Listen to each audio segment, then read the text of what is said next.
Hello, my name is Marifar Medellin, and I had the opportunity to do my service learning in Guadalupe Middle School.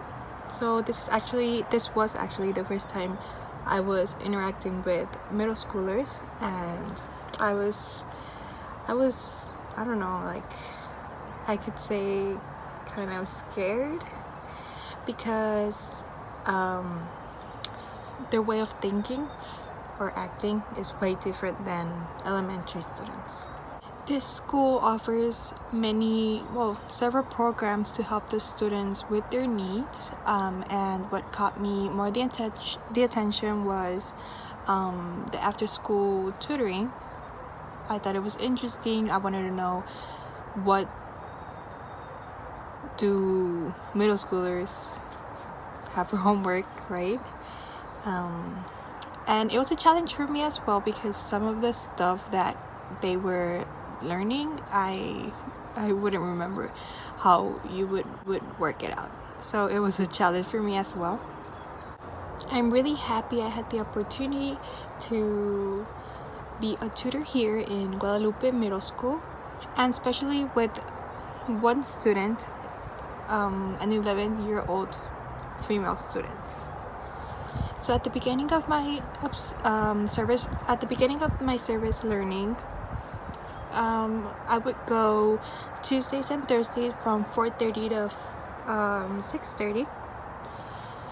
And the first day I was very nervous because I didn't know what to expect. I didn't know what to do. What would I do if I didn't know the answer for a question, or how would I be able to approach one of the students without being so awkward or random. So I entered the class. It was a small class, and one of the teachers that was in charge there came up to me and told me that if I could help one of the students. And I was like, okay.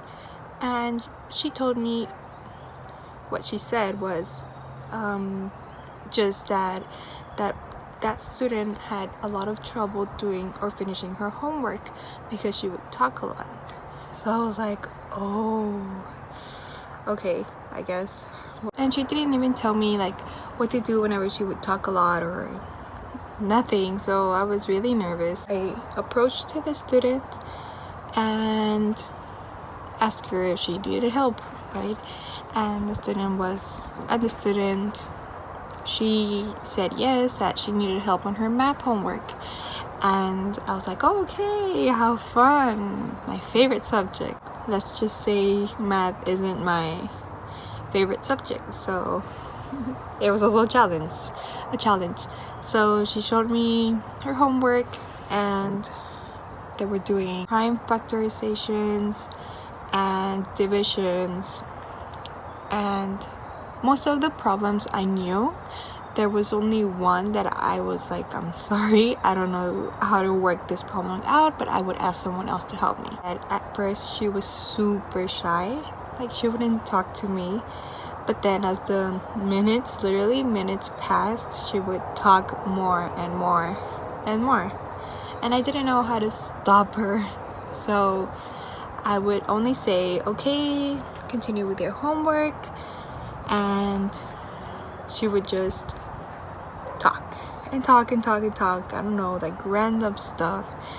And I was like, what do? I would turn around and look at the teacher, and she would just be doing something else. And I was like, okay. So then that was my first day, and well, it was like my two first days, like the first week that I had this problem, and I didn't know how to stop it. So then, let's say like the second or third week, I would go straight to her and ask her what homework did she have. She would show me her homework, and I would let her talk, because she would always just talk randomly but a lot, and that would not make her do her homework. So then I would let her talk for like a couple of minutes. What homework do you have? Do you need help?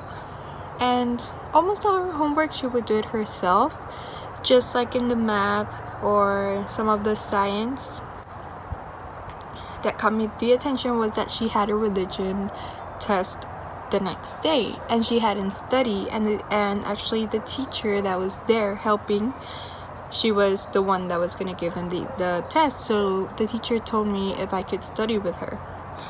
It was a vocabulary test, so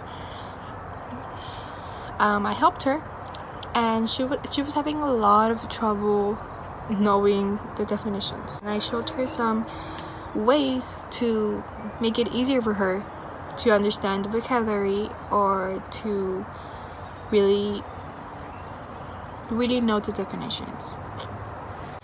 With this example, I noticed, or I connected one of the things that we learned in her class, and I noticed she had one of the 4 stages of cognitive development, and it's the 3rd stage, and it's concrete operational. So what this is that she had trouble connecting the vocabulary with the definition. So I went Thursday, and she was super happy, and she came up to me and she was like, Marifet, Miss Marifet, she would call me Miss Marifet, that she was super happy because she had gotten an A on her test, and well, that made me really happy as well, because I don't know, it feels good knowing that you're helping someone. And overall, what I also learned from this service learning is that even though you see someone happy and always smiling, doesn't mean that they're okay. So for example, this little girl or student, she had a lot of problems, personal problems in her house, in her home. So the only thing she wanted, that's why she would talk a lot, is because she wanted someone to listen to her. And well, I noticed this by like the 3rd time I went, so that's why I let her talk at the beginning, and she gave me a little card, and let me just read a part of it. It says, Marifer, be good like always. Hope you have a great time teaching. You're the greatest of all time. Hope you never forget me. I know that I will never forget you. Take care. And kisses. So that was super cute, and it was a great experience. I would love to be able to experience another type of service learning or the same place, and I'm very happy to be able to experience this.